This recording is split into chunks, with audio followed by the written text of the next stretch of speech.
welcome back. I hope that wasn't too much. Just trying out some different stuff. Let me know what you think. I used to play with bands, and I would go on tours, I would play shows, do stuff all the time. Nowadays I have 5 children, I have this company to run, and there's not much time for it.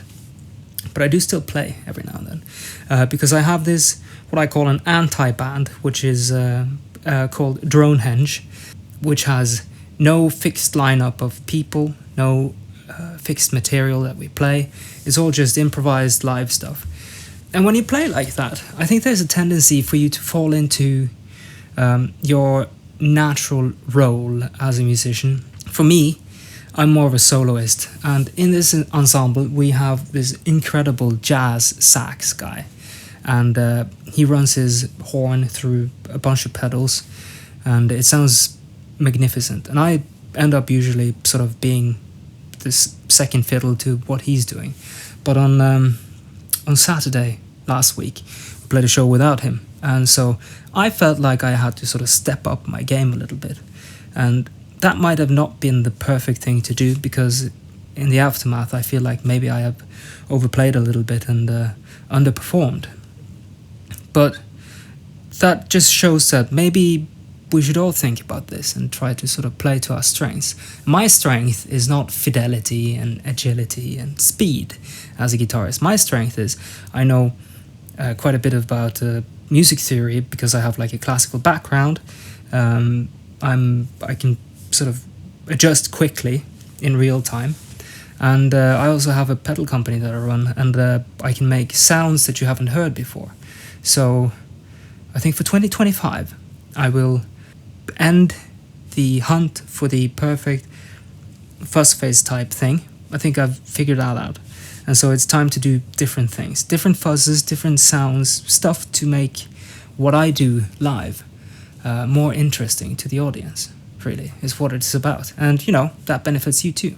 But because I needed to kind of do something different this time, I decided to try and find my wah, which I couldn't, so I bought the little mini 535Q that Dunlop does. And whilst playing, I realized I had sort of overlooked something about the wah, and I remembered something that I'd read once but never really investigated, and that is that the wah is actually not a bandpass filter, not traditionally. I'm sure you can find true bandpass wahs, but like the normal wah is more of a low-pass filter with a resonant peak around the cutoff frequency. So when you sweep it around, it sort of acts a bit like a bandpass, but it's really not. Now, earlier this year, we released MÅNE, and that has a synth-based MS-20 style resonant low-pass filter. And when I made it, I really felt like, well, this kind of reminds me of a wah. And there's a reason for that, apparently. They are the same, but at the same time different. I think the MS-20 has something about it that makes it more interesting, and you can also control it by way of voltage, which is very interesting, so we'll get to that too. But let me just first prove to you my point. So I'll play you a little bit on the wah and then the MS-20 filter, and you'll see what I mean.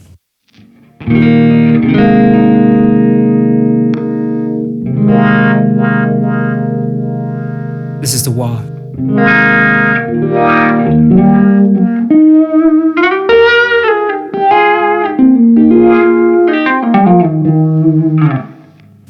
Now the filter goes to completely dead, which is interesting too.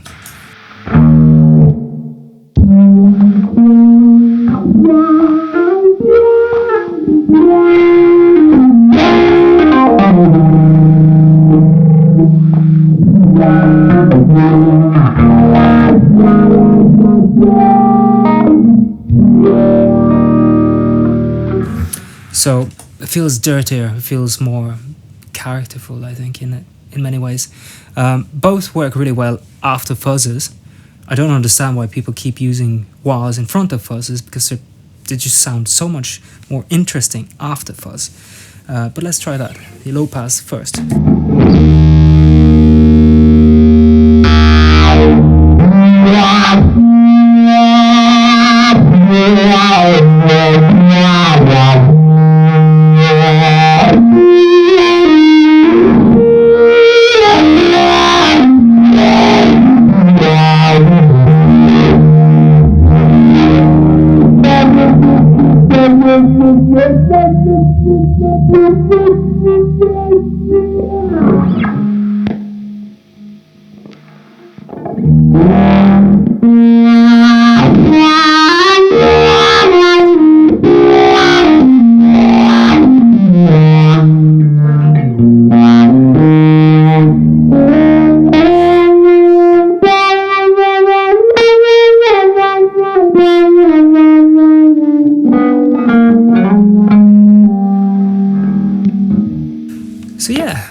think maybe I should bring back MÅNE in a new form, and we can do all kinds of weird stuff with it because of the voltage control.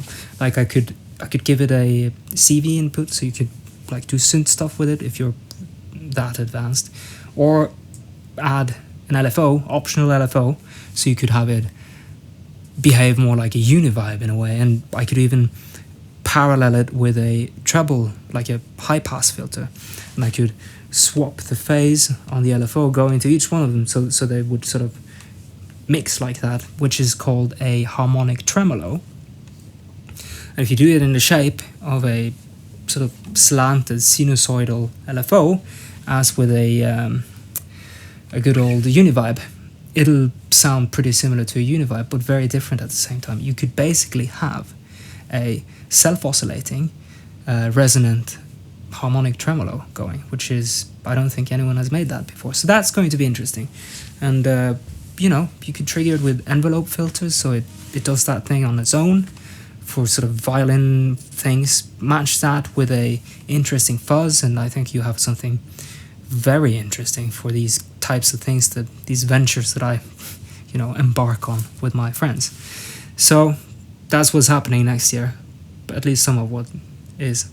I'm also talking to Reine Fiske and David Thorne these days about different fuzz circuits, because they've both, you know, long since left the regular fuzzes and are going into very interesting textures, and some of that I want to have it for myself, and so I'm talking to them about how they do things, and there might be interesting things to research for me there too.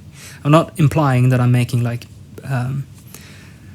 signature devices for them, but they're good people, and we talk on a regular basis, and I've sort of taken back up some communication with both of them to just, you know, pick their brains. So that's something to look forward to. Oh yeah, and FENRIS. You want FENRIS. Everybody wants it. You keep asking for it. So I'm going to give it back to you, and you'll have it again. I might even post it online today. Who knows? Let's, you know, check it out.